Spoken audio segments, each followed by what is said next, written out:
ডেঙ্গুর পরিস্থিতি আমরা খুব বেশি উন্নতি দেখতে পাচ্ছি না। গত ২৪ ঘন্টায় এখানে ৯ জন রোগী ভর্তি হয়েছে এবং বর্তমানে চিকিৎসাধীন রয়েছে ২০ জন রোগী এবং গতকালকে আমরা ১৫ জন রোগীকে ছাড়পত্র প্রদান করেছি। তারা আশঙ্কামুক্ত, তাদের বাসায় চিকিৎসার জন্য আমরা উপদেশ দিয়েছি। তবে ডেঙ্গুর পরিস্থিতি আমরা যেটা নতুনভাবে দেখতে পাচ্ছি সেটা হচ্ছে পৌরসভার বাইরেও কিছু রোগী আমরা ইদানিং পাচ্ছি। বিশেষ করে পোনাবালী ইউনিয়নের কিছু রোগী এবং সেমি আরবান এরিয়া বিশেষ করে কিফায়েতনগর, বিকনা এসব এলাকা থেকেও কিছু রোগী আসতেছে। এবং আমাদের অবজারভেশন হচ্ছে যে এখানকার আমাদের কাছে যারা ভর্তি হতে আসে এছাড়াও বাইরে বেশ কিছু বেসরকারিভাবে যাদের চিকিৎসকদের পরামর্শ নেয় এরকম রোগীর সংখ্যাও বেশ কিছু রয়েছে।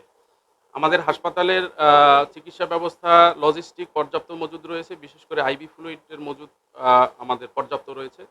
চিকিৎসার সামগ্রীর কোনো ঘাটতি নেই এবং টেস্টিং কিটস যেগুলো হাসপাতালে আছে, বিশেষ করে ডেঙ্গু NH1 অ্যান্টিজেন কিটস এবং কমপ্লিট ব্লাড কাউন্টের ব্যবস্থা এখানে আছে।